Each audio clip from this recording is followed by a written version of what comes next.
Cool. Maybe I wonder if we've slowed down a little in people arriving. So should we get started? What do you reckon, Nicole? Cool. All right. Hi, everyone. I'm Jenny. I'm one of the engineering fellows, and I've just been roped in to facilitate this because Nicole's got Finn with him. So I'll be facilitating this AMA with Roisin Parks, who is a director of engineering at Google. And previously, she held the role of CTO at Gumtree, which those of you in Australia will know is a massive on how would you describe actually we'll get into that in the first question. Great, yeah, so welcome Roisin and welcome everyone. Thanks for Thank you. joining. Yeah, so just to start off, I guess most of the CTOs we've seen over the last few weeks, they've mostly been like founders and they've moved from enterprise to startup, but your story sort of flips that on its head a little, and you've gone from startups to some really big companies, and including scale-ups going from small to medium to pretty large. So could you just share your journey so far and your background? Yeah, no worries. Hi, everyone. My journey, I guess I've described as kind of going a bit zigzag. It wasn't ever in a straight line, but I guess for a lot of people, that's the case. I did do a computer science degree in university, and started out at a startup in Ireland called Iona Technologies, which ended up being quite a big company. So it wasn't even that small when I started. It had already IPO'd just as I joined.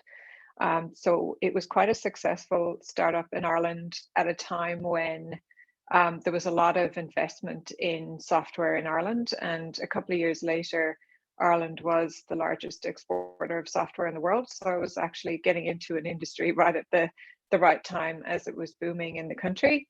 So after a few years at Iona, I actually decided I was going to go traveling around the world for a bit, as you do when you're young and you don't have a lot of commitments, and you can. So I went to a number of different countries and then ended up in Australia. And as soon as I landed in Australia, a former customer of ours rang me up and asked if I would come and work for them for a bit. So I did, and I ended up staying in Australia, met my husband here, got married here. And so ended up staying for a few years, and worked with various different companies, mostly doing contracting at the time because it was easy for me with my visa to contract and then travel for a bit and then contract again.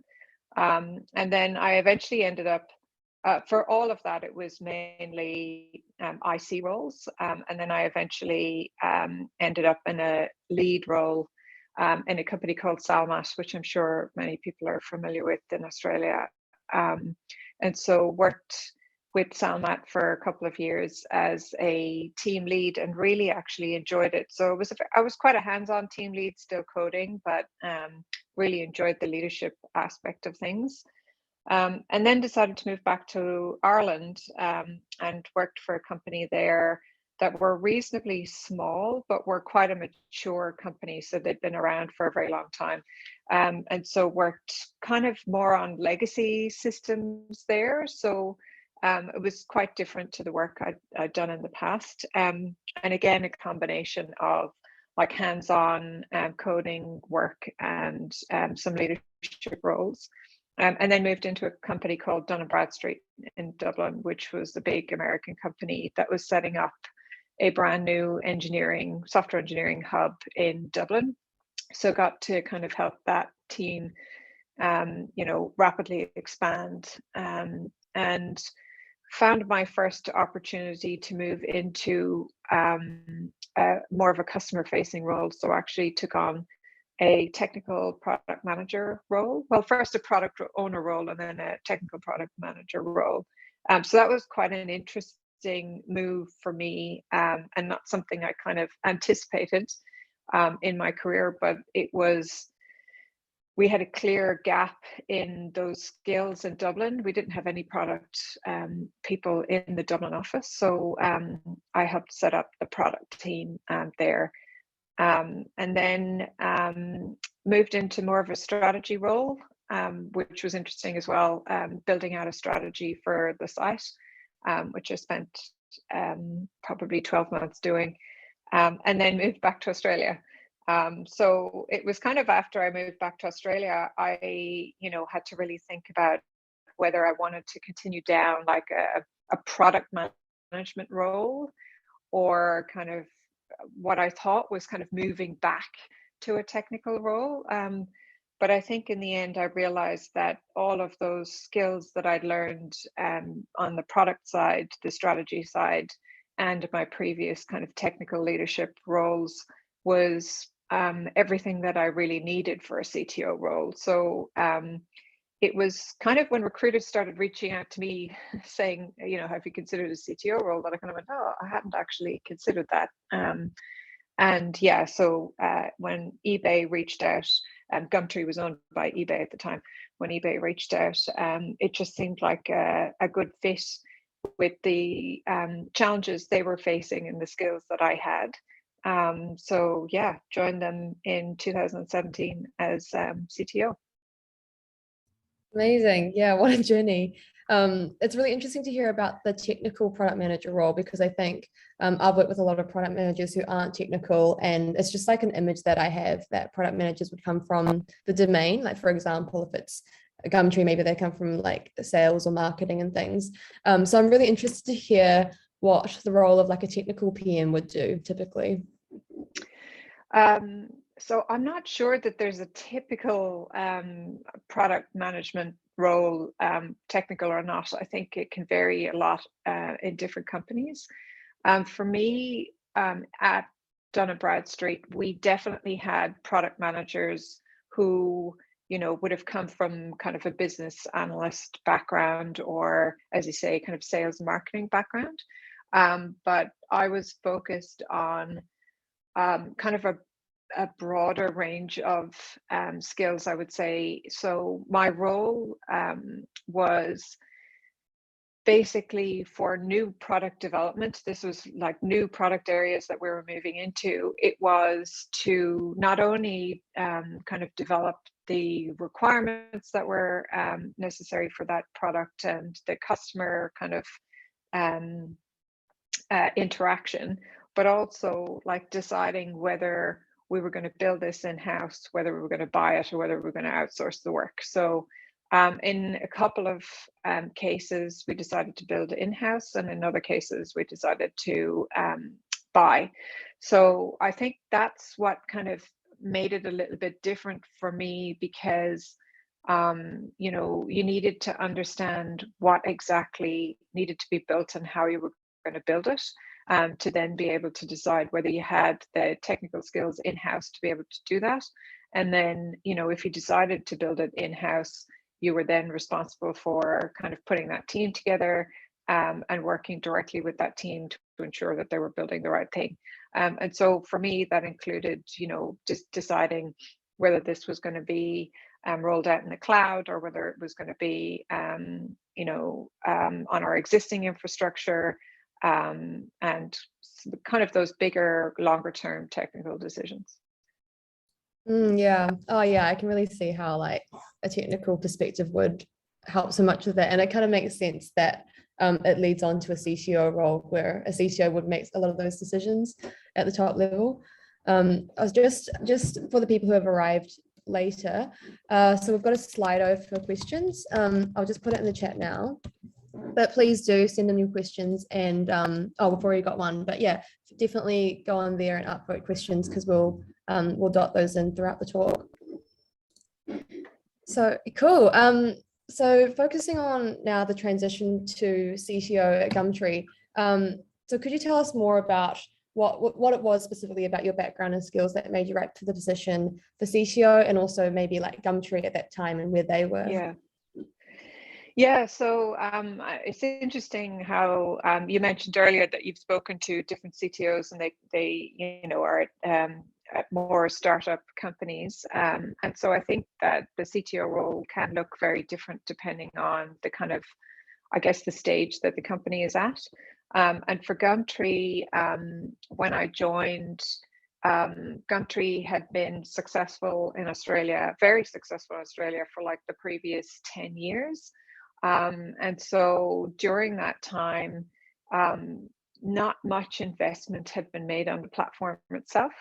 Gumtree is also part of a larger organization called the eBay Classifieds Group. So there's like 15 different platforms globally that all pretty much do the same thing. So there was a kind of push to see if we could centralize a lot of the kind of common components across these different platforms.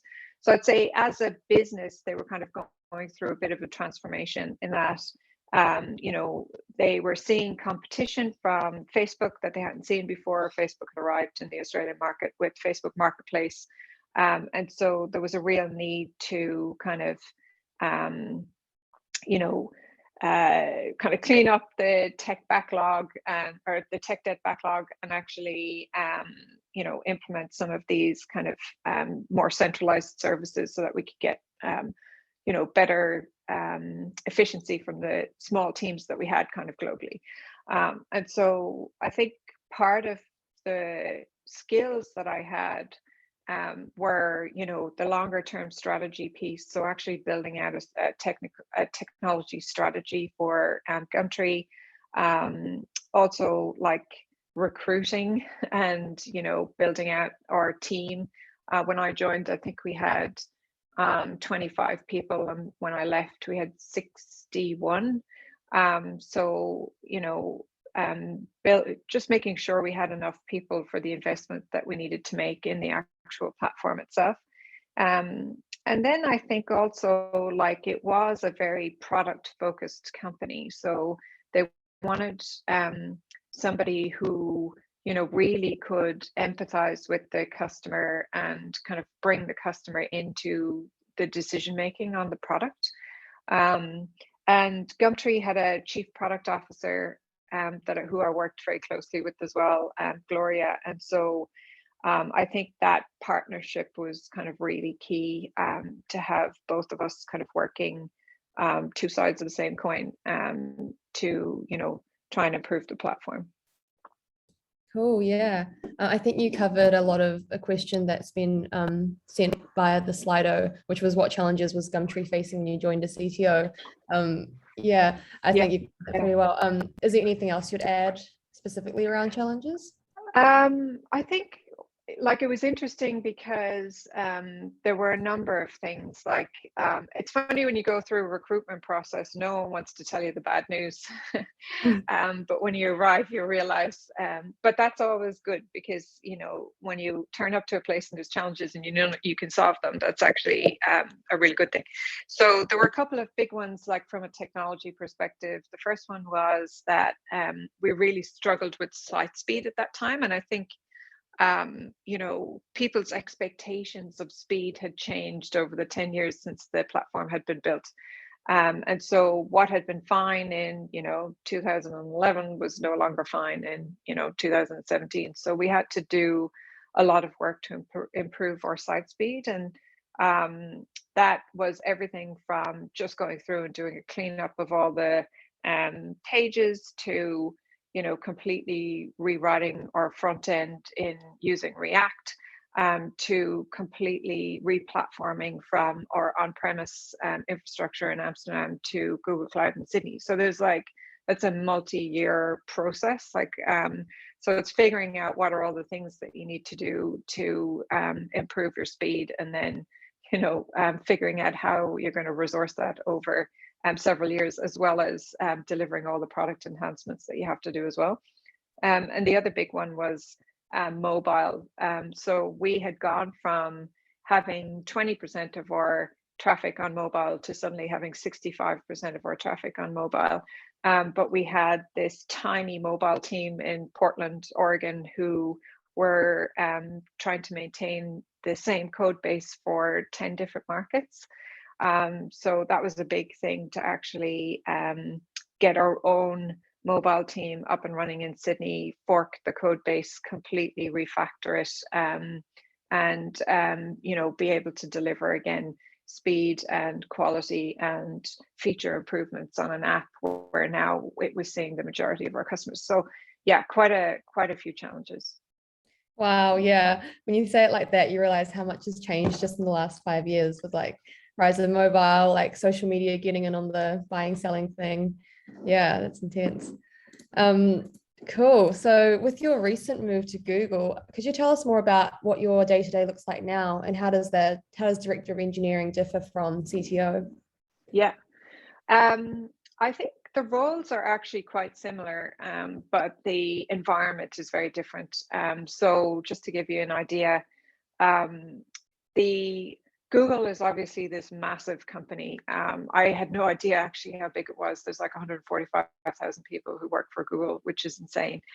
There's 2,000 people in Sydney alone, and 1,000 of them are engineers. So it's quite, the scale of it is something that I've never experienced before. Um, I think the reason I joined a few months ago, Fitbit were bought out by Google, and they um, there's a new product that we're going to develop here in Sydney, and so many of you won't have heard of this person, but there's a guy at Google called Anil Sabharwal who I had never heard of, but apparently he's like this icon within Google. And so Anil was responsible for founding or leading 3 of the 9 big product areas at Google. So he actually founded Google Photos and Google Chrome and a couple of other kind of big ones. He's actually based in Sydney, so his wife's from Australia, and he had been site leader for Sydney for a long time. And he decided to step back from all of that and try and create a startup within Sydney. And so this startup within Sydney is this new Fitbit device that we're trying to build. And so for me, the kind of attraction was getting into Google, but starting on something completely new. So when I joined the team, it was literally Anil, myself, and our head of product, Ben.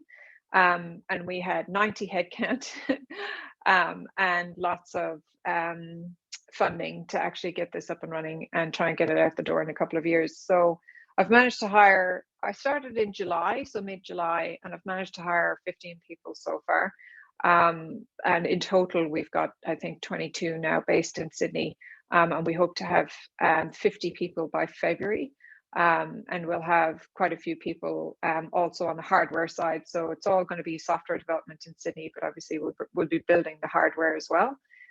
So that's a whole new set of challenges for me, having, previously only ever worked in software, to actually now have to learn a whole new set of acronyms for hardware and a whole new set of acronyms for Google itself. It's actually quite quite funny. So my day is like, a lot of it is spent recruiting. So I have a staffing team who are absolutely amazing, and they they're actively recruiting for engineers and engineering managers for my team. And so I would spend a bit of time with them, kind of looking at the pipeline of talent, and figuring out who we're going to put onto our team, but also then doing reach outs on LinkedIn and all sorts of other places, trying to kind of find talent.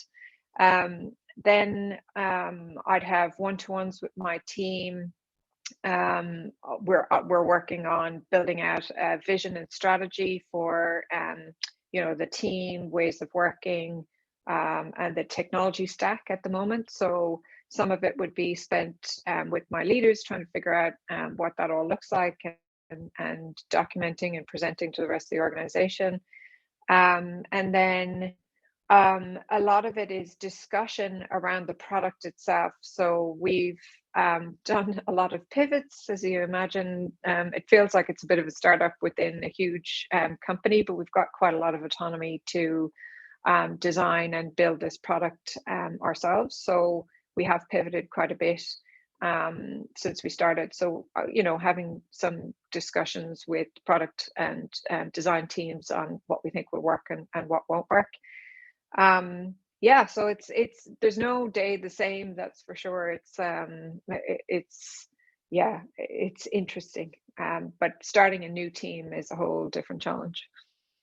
Yeah, wow. That must be so intense trying to hire like 50 more people now. I guess like great time to plug, the machine's looking for engineers. I know there's a lot of Yes. hard people on this call as well. So it's really interesting that there's like a little hardware greenfields project starting up in Sydney in Google. Yeah. So yeah. Well, actually, on that note, I had a question for later, but maybe I'll bring it in now. What do you look for when you're hiring for an engineer? How do you define merit and someone who will be successful in your team? That's a great question. I like it's very different at Google compared to what I was doing at Gumtree. I think that's the first thing. So I think at Gumtree, as Chief Technology Officer, I had full control over the hiring process. And so I was able to kind of experiment and change that hiring process to get the best results in terms of who we were bringing into the team and the balance of that team. And yeah, that was a little bit easier, I would say.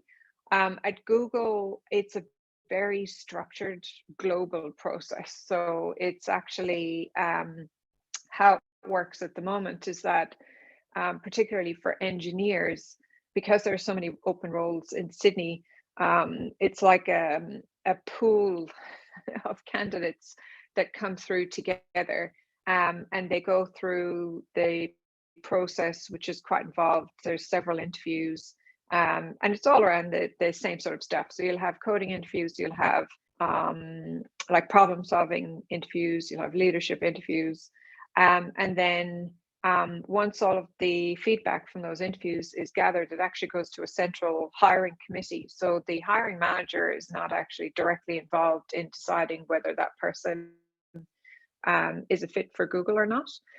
So what I see is actually kind of a set of pre-vetted candidates. So they've already been through the hiring process, they've already been approved by the hiring committee. And then a bunch of leaders in Sydney will sit down and go through them all and see, which is the best fit for which team. And so it is a very different process from Gumtree, where you kind of had full control of the process end to end, whereas here you kind of see the candidates at the end, which is not something that I'm used to, but I think some of the bigger companies really do that so that they can scale up very quickly. And so that has meant we're able to hire a lot faster than we necessarily would be able to. So yeah, so the things that I would look for in an engineer, so like assuming that the coding skills are there and the problem solving skills are there. Some of the other skills that I would look for is really a connection to the customer, like an ability to empathize with the customer. So, a kind of proven ability to be able to make decisions based on what you know and understand about your customer. And then also being able to or willing to support other team members, even at the expense of your own kind of individual performance. So for me, like team performance over individual performance is really important. So somebody who has a track record of, onboarding, mentoring, coaching and supporting other team members, and yeah, helping out people when they can see somebody's struggling. So yeah, they're the kinds of things. Cool. That's really cool to hear that you value team performance over individual performance. I think that's a pattern that we're seeing across a lot of companies coming to that realization. So that's really cool. Maybe I'll bring in a question from the AMA. The top voted one is, from Anonymous, how is the Google monorepo like? I don't even know if Google is monorepo, but yeah.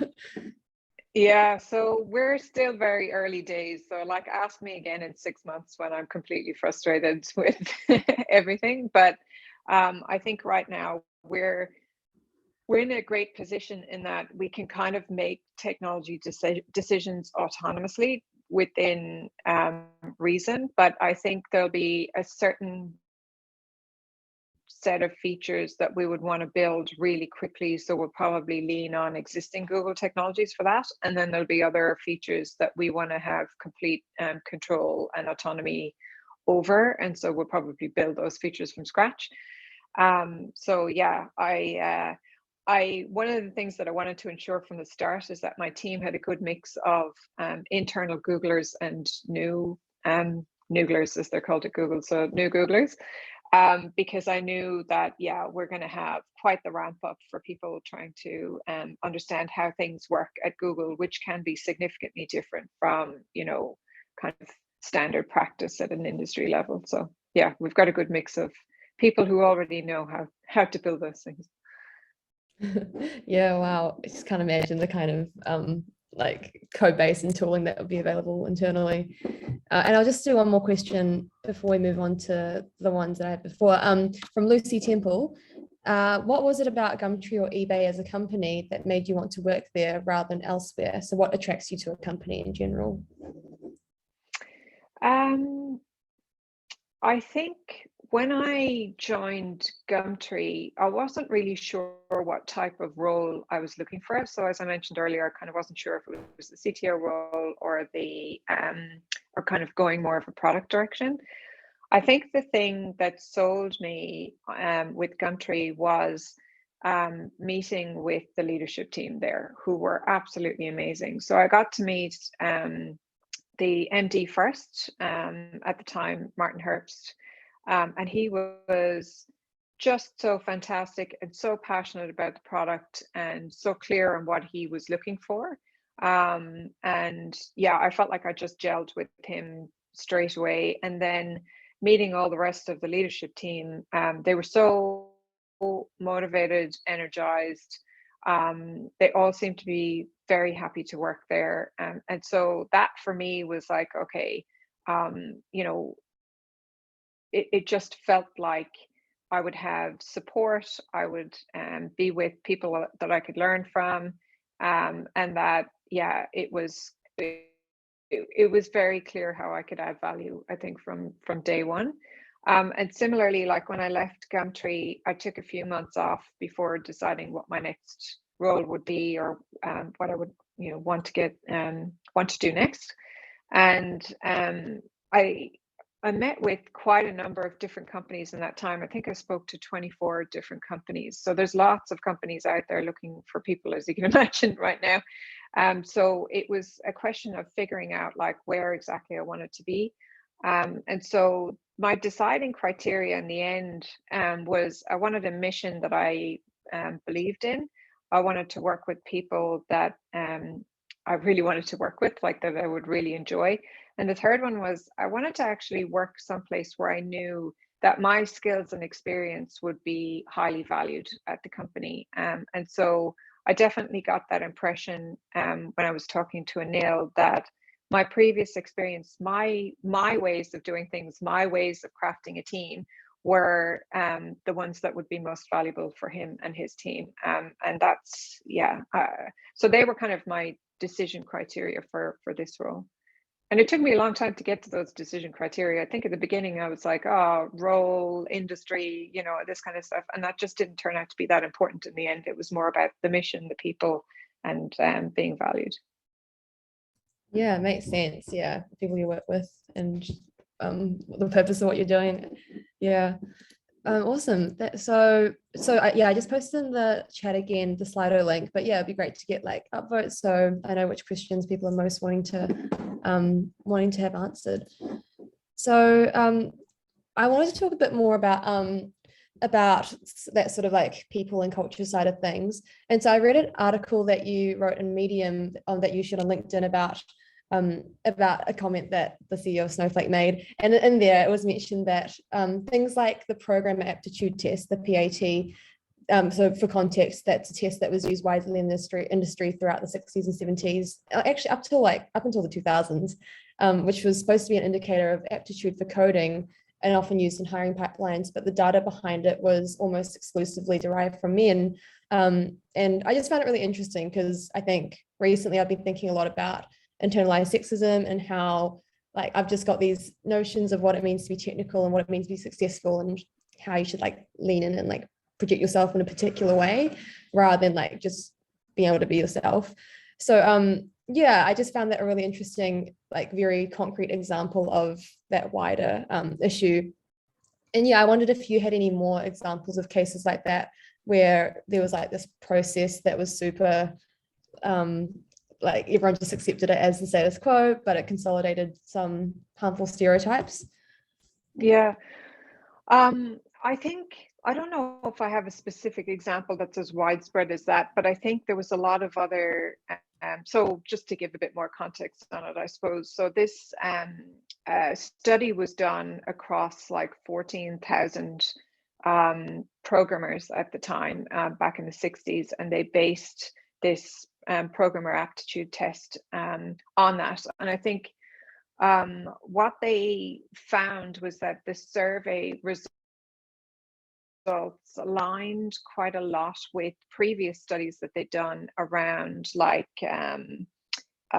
chemists and other kind of STEM careers, but with the only exception being that the programmers who were studied seemed to have this common trait, which was like no interest in people, which I thought was quite interesting. So no interest in people, and in fact, people who were extroverts or had empathy were scored lower than people who had this disinterest in other people. So it kind of set the stage for the stereotype that we think of today of like engineers being people sitting in a corner with a hoodie on a computer and not really interfacing with anyone else. Whereas anyone who's been in the industry for a while knows that actually that's not the case, that what you need are engineers who can talk to people, who can talk to customers, can understand customers' needs, can, you know, participate and, you know, operate as a team.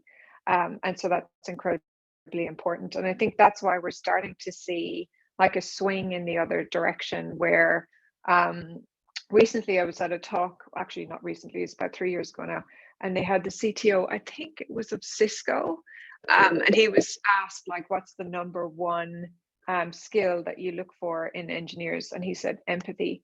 And I think that's incredibly important now for engineers, is to have that empathy. And it is it is something that in those times at least was seen as a more of a stereotypically applied to women as opposed to men. So I think that probably alone wasn't the reason why women's participation in computing dropped from like 50-50 back in the 50s to like 37% in like the late 60s to like 18% now, I think. It probably had a cumulative effect with a whole pile of other things as well. Like one of the other things that people talk about is the fact that in the 80s, you know, home computers and games were almost exclusively marketed to boys, and so they were generally given as toys to sons and not necessarily daughters. I was lucky in that my dad was an engineer and he used to bring home computers all the time, but you know, it was just for everyone. So I got to play as much as my brothers did with the computers, and I definitely think that had a huge influence on me, and you know, my career choice in the end. So I think it is a cumulative effect of a number of different things. What it does mean though is that now, you know, the continued decline in women's participation in technical roles actually has a compounding impact on that, because when you have more women joining the industry and they see very little women around them and very little women in senior positions, it kind of is a self-fulfilling prophecy that it's not a place that they should be. And so that's difficult, you know, as a woman in the engineering field, to feel like you actually belong, and that can impact, you know, everything from your decisions day to day and how your confidence levels and everything. So it does have a compounding impact. Yeah, wow, I can so relate to that. Actually, my dad also brought home computers and he has 2 daughters and no sons. So it was like, oh, well, you know, you can play with it. So that is so interesting to hear that that's where you got your interest in tech from as well. Yeah. And definitely, Nicole as well. It does make me think like, you know, I wonder, I guess now with coding being more mainstream, people just teach it in schools. You don't need to have a dad who was like an engineer bringing home computers to get into this role, but it is funny that so many people of our generation, I guess, got into it that way. Oh yeah, and really like feel that on the like being in a room full of not women and feeling very like, oh, don't know if I'm like, don't know if, yeah, if I'm just decorative. I'm not really sure. And yeah, so definitely, yeah, and loving seeing more women in leadership roles. So on that note, when you were CTO at Gumtree, I know that increasing the diversity among the leadership teams was a big priority for you, and you were quite successful at changing that. And I imagine Google has a very strict sort of hiring process that tries to ensure minimization of bias and things. And so, yeah, I was wondering how difficult it was to get buy-in to make those changes, especially somewhere like Gumtree where you do have that power to like change stuff up. Yeah, what were the conversations like around shifting that? Yeah, I mean, I think in both cases at Google and at Gumtree, I had a very supportive manager. And I think for me, if you don't have that support from the very top, then you're going to find it incredibly, incredibly difficult. So I was lucky in some respects that I had that, because what I'm finding in Google now, and the same as what I saw at Gumtree, is that if you want to hire a balanced team, then that takes way longer than, just hiring the first people that come into your pipeline. And so the good news is that there's plenty of good talent out there. The problem is that, if you're hiring under a time constraint, you're more likely to take the first 10 people that fit the job description or fit the criteria. Whereas if you're planning on building a balanced team, that means you have to actually wait to find all the talent that you need. And when I say wait, that's probably the wrong word. What you actually need to do is spend a lot of time engaging, reaching out, trying to build that pipeline of talent. Um, you know, um, trying to persuade people to, come on the journey with you. And for some people, that might be like a multi-year process. So um, I know at one of the roles that was quite a senior role that I had open at Gumtree had previously been held by a woman, and the woman left. And so I was quite determined to make sure that we had like a balanced pipeline of talent to give us the best possible opportunity to rehire a woman if possible. And I think the first 15 candidates that I saw were all men, which was very frustrating, because it does mean that you're taking extra time to find the right person. And luckily enough, we did in the end, but it took me about 9 months to fill that role. And then at Google now, actually, I'm hiring for another kind of engineering manager role. And one of the people who's currently going through the process is somebody who I'd previously spoken to 3 years ago to try and persuade them to join Gumtree. So it's kind of a long tail process. Like you have to build up those networks, and have those people that you can reach out to when you have a role open, as opposed to opening a role and then trying to find the talent. So it's just trying to set yourself up for success. But you just need time to do that. And you also need to have the right networks. I think that was another thing for me, is that if your LinkedIn following is 98% men, and you only post your job openings on LinkedIn, then chances are 98% of the applicants are going to be men as well. So it's just making sure that the networks that you have on social networks or whatever are actually mixed as well, so that you have a better chance of reaching that community. Yeah, great advice there. I guess there's no shortcuts, and it really is just No. just working at it and investing the time and energy. Cool. Well, we've got some really good questions in the AMA. So just before we move on to that, I wondered if you have any books or podcasts that you'd recommend on learning more about maybe diversity, equity, inclusion, or like honing skills that you identify as being really key to becoming an engineering manager or a CTO.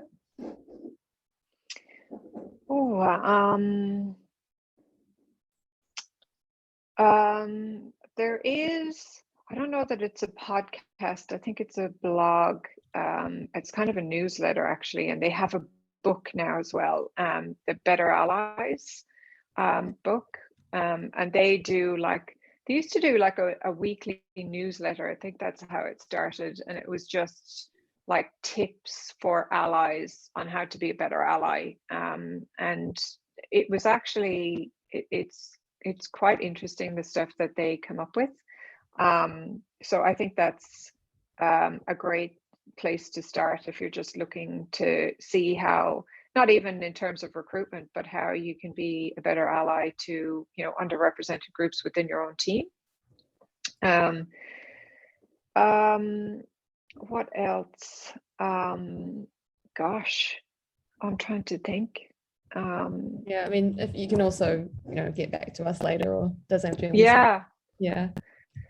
But yeah, that but one's like a great example. I just had a Google and I've posted the link in the chat. great. Yeah. Cool. Well, moving on to the AMA, the top voted question is, why do Google projects often get cancelled? And I wonder if you could maybe shed light on what happens, you know, big company, what happens internally that might end up with Yeah. that kind of result. So that's an interesting question. And look, I think this might be not just a Google thing. I think this is when you have a large, very large company that makes a lot of money, you can almost afford to take bigger risks and make mistakes. And I think in Google's case, like there's a lot of culture around innovation. So I mentioned before that there's 9 big product areas at Google. So you recognize like Google Search, Google Maps, Google Photos, YouTube, you know, there's lots of different areas. And I think for each of them, there's a certain percentage of time that each of those areas would focus on innovation. And so lots of kind of projects can come up that comes out of, you know, just those individual teams, but they also have like a whole separate arm that's just for innovation and research and development. And so sometimes those projects get cancelled because, you know, for whatever reason, they're not successful. But also like sometimes, particularly in Sydney, you might have a team that's ramped up to work on a particular thing, but then they decide to move that to Mountain View, or they move it to Tokyo, or they move it somewhere else. So that can happen as well, whereas where the project stays, but the work moves between offices. And what's great at Google, which I really like, is that they kind of have this unwritten rule that you know, no engineer should ever be fired. They spent so much time actually like hiring engineers, and they're so valuable to the company that, you know, when a project gets canned, all of those engineers are actually reallocated to other projects, which I really like that philosophy that, you know, just because your project's been cancelled doesn't mean that you know, will automatically lose your job, which I don't think every company does. So yeah. Wow, that's a really interesting answer, and that makes a lot of sense because startups iterate all the time, and you'll scrap, you know, experiments. But I guess with Google, it's just on such a massive scale that it looks like an entire product or an entire project. But yeah, I guess you got to keep moving fast and try things. Cool. So the next question is, what are some things you had to learn if you switched to having to factor hardware into your product? What are some things you had to learn when you switched, to working with hardware?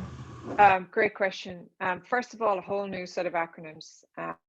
So that's the first thing that I'm still struggling with. But I think the timeline for development is the other one.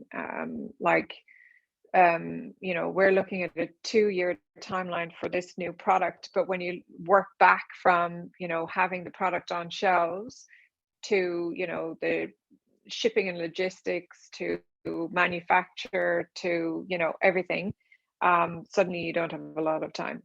So the timeline for hardware is quite different. I think also your ability to be agile is quite restricted, because where in the software world you can put something out in market, test it, and put something new out a week later. It's not really possible to do with hardware, because once the software is sitting on the hardware, everything has to work, and the components on the hardware have to work. And so building quality in from the beginning is incredibly important. You have to make sure that once you flick the switch on manufacturing, everything's ready to go. And then, once you flick that switch, you actually don't get it in customers' hands for quite some time. So if things go wrong day one, that's a very expensive mistake. So actually having, opportunities before you go to full manufacturing to test devices with customers and focus groups is really, really important. So all of that's been quite new. And then it's just things like, what are the new things that are important that you need to test for, and what are the new things that you're making trade-offs against? So it's like battery power versus, I don't know, like the speaker that you want to have on the device versus, heart monitoring versus, all of these things have trade-offs. So you can't just put everything in. You do have to kind of understand exactly what you're trying to build. And yeah, it's interesting. Yeah, fascinating. That is such a huge transition, actually, when you put it that way. Like everything from the development pipeline to, you can't just ship every feature because it literally won't fit in the Fitbit. That's, yeah, fascinating. All right, how are we going for time? Okay, 10 minutes. So maybe like 2 or 3 more questions left. So definitely do get your questions in if you'd like to ask one. Cool. So the next one is, do you ever experience unconscious bias as a woman in leadership at Google? And do you hear it often happen to others in tech in 2021? I think I think as an industry, it's difficult to go anywhere without experiencing some level of unconscious bias. I think the difficulty is when you're not really aware of it necessarily. So I'm probably only in the door 5 months at Google.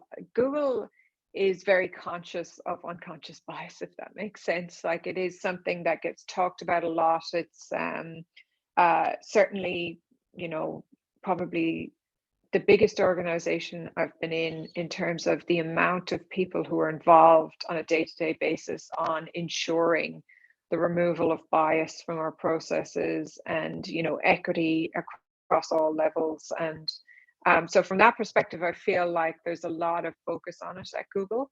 But I think it would be naive to think that means the problem doesn't exist there. I think there's like all other companies, you're dealing with people, and people have a set of biases that just mean that's going to happen.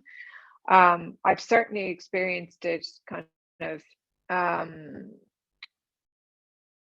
want to say outwardly and inwardly, if that makes sense. So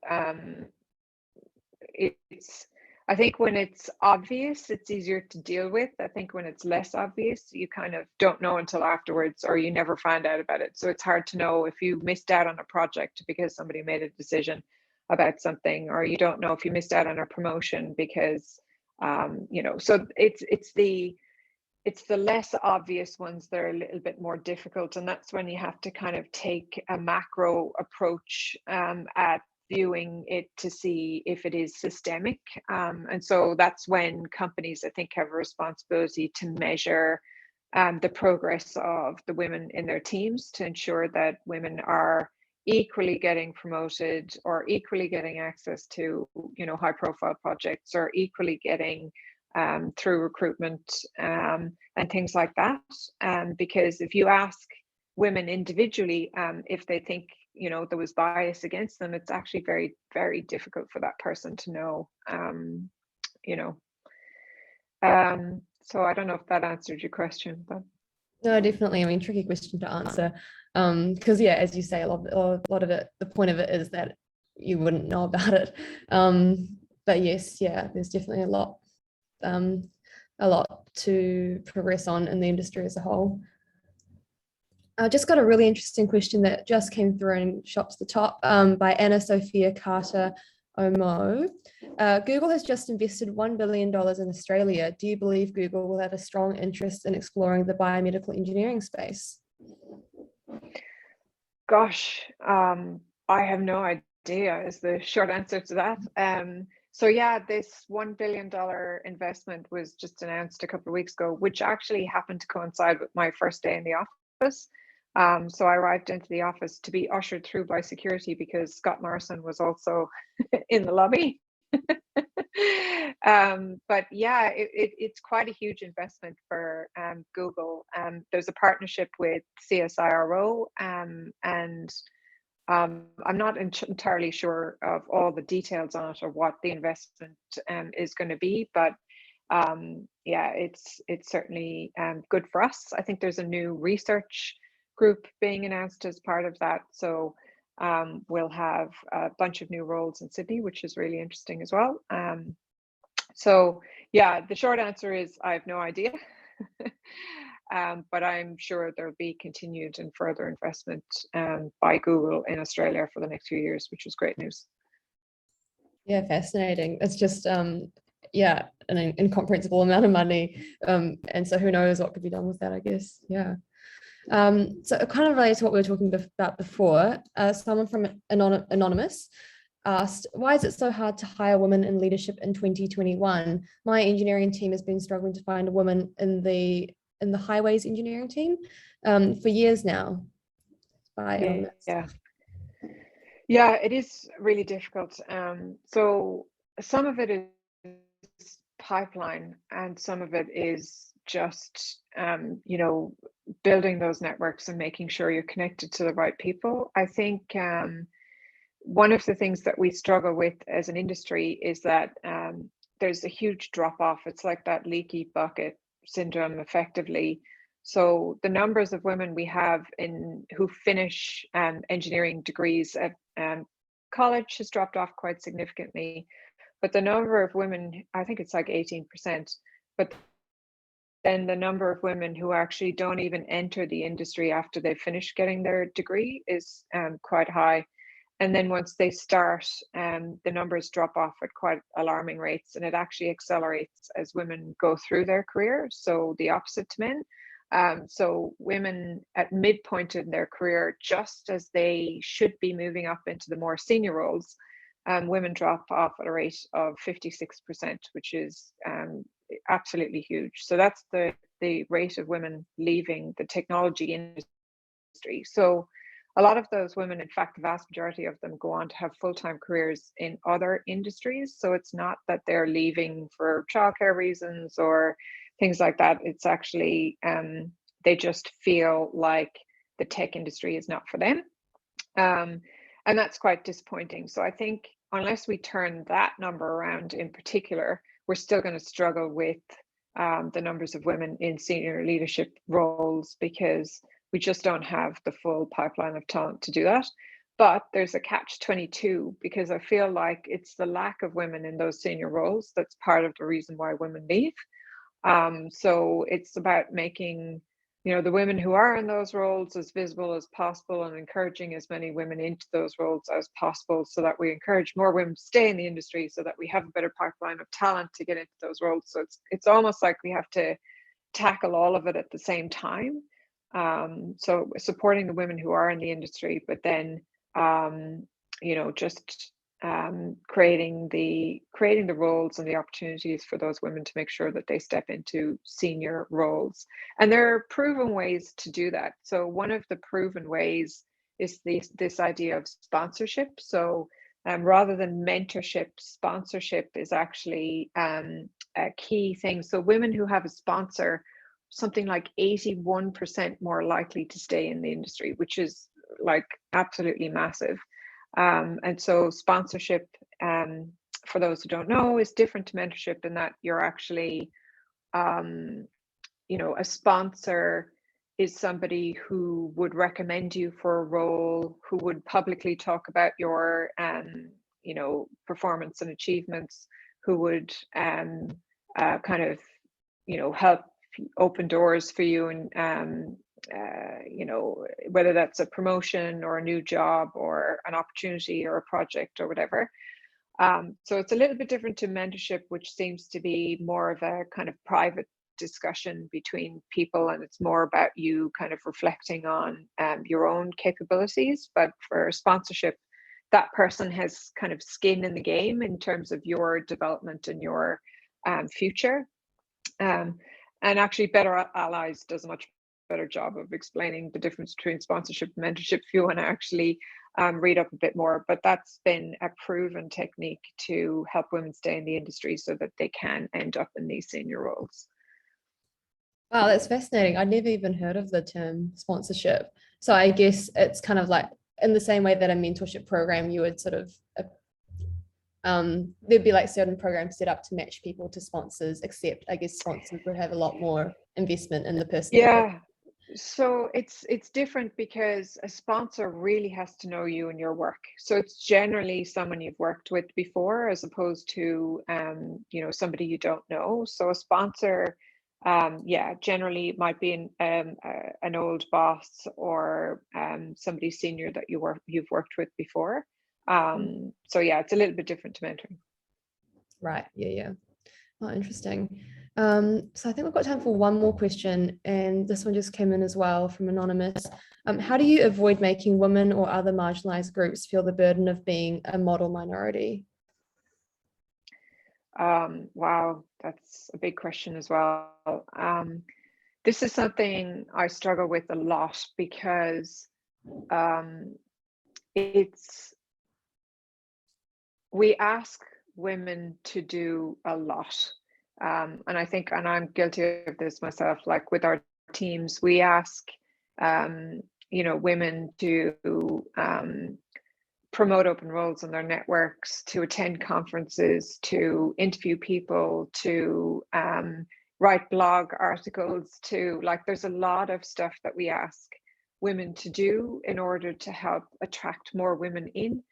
And I would say that the best way we can support them is to take on the ownership of some of that within the leadership of the company that you're working in. So and that's leaders at all levels, just to take on some of the kind of responsibility.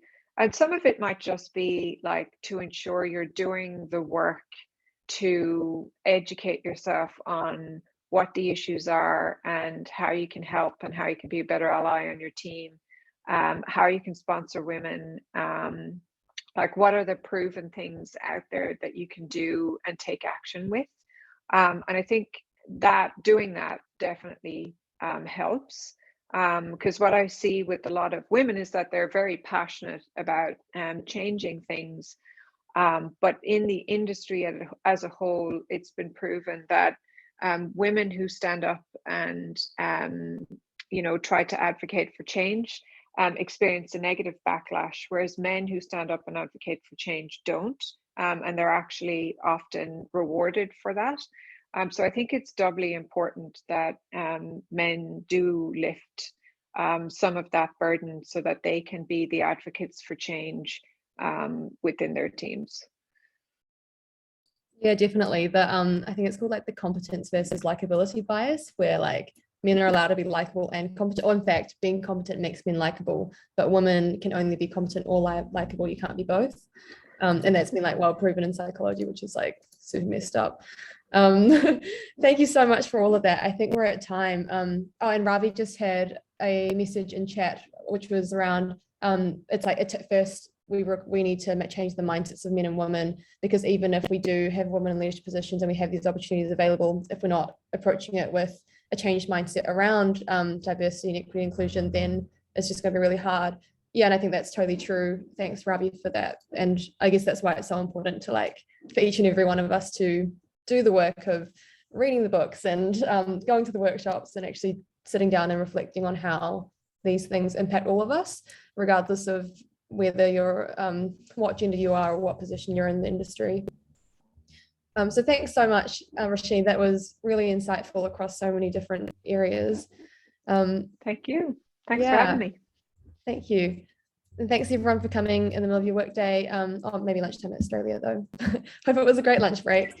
And we'll see you at other StartMate sessions as well. Thank you. Bye. Thanks. Thank you. Jenny. Thanks, everyone. Thank you.